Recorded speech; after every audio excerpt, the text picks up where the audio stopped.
it seemed rather shocking that California is spending the most money in its budget on education and getting the least results in the country.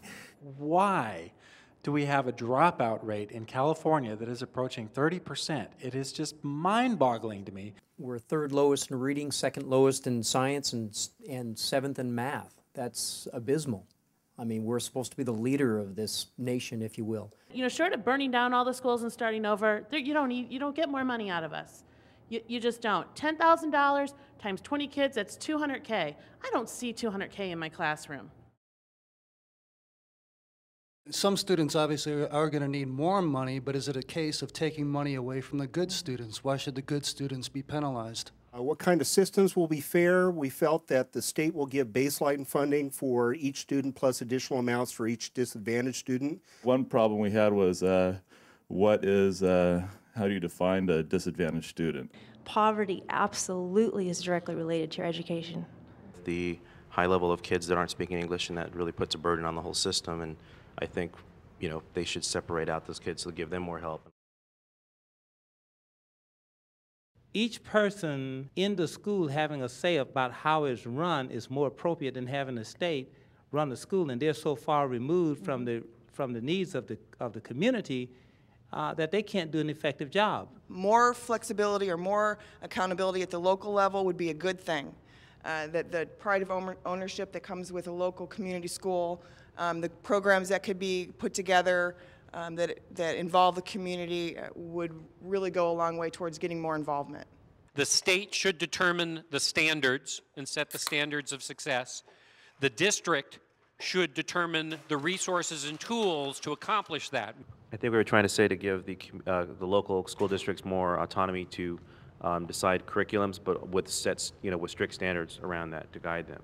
But to give them a little flexibility, you know, if they're in an area like Silicon Valley, maybe more training toward technology. If it's Inland Empire, maybe more toward what the local industry, you know, the job force is going to be when the kids get out of school. If they don't plan to go to college right away, provide them with the skill that they can leave high school and they don't have to work at McDonald's or Burger King.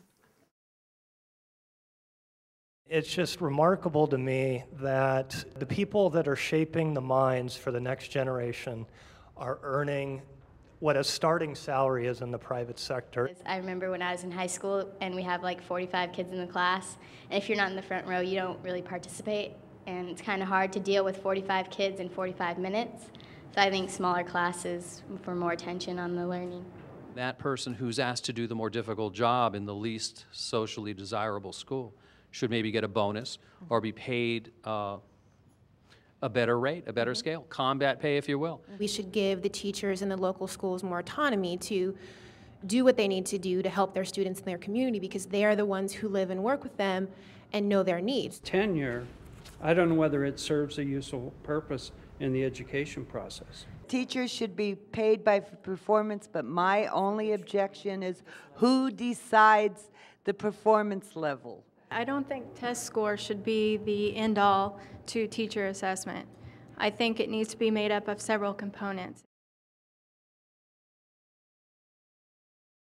We wanted to have measurable accountability for students, parents, and teachers. If you can track the children, you're not just tracking each individual child, you're really being able to see what kind of impact each teacher has, what kind of impact each principal is having over their students. You can really see how's this district doing better if we can track particular students. If there is measurable statistics that we can use, that the state will use data to see which schools and programs and policies and teachers are effective.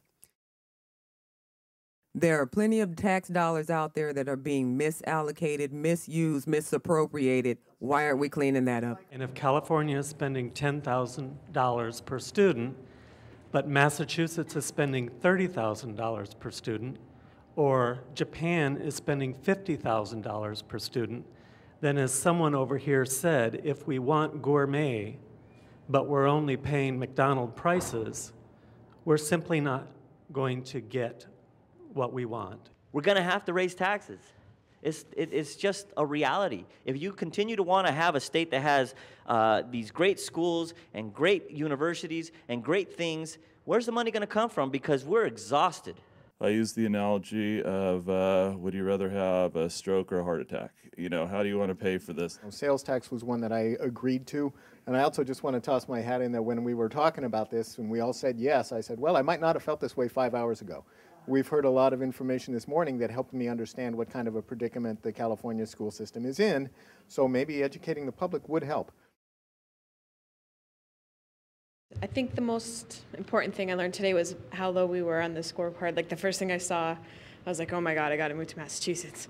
We're talking about kids, and all kids need an education, whether their parents are poor, whether they're illegal.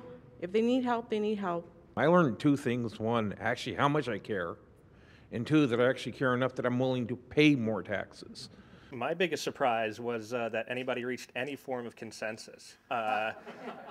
Watching Fox News and CNN, I expected to come out of here with a black eye and a crystal meth habit. I was surprised for a subject which is so complex as the public schools, that we were able to find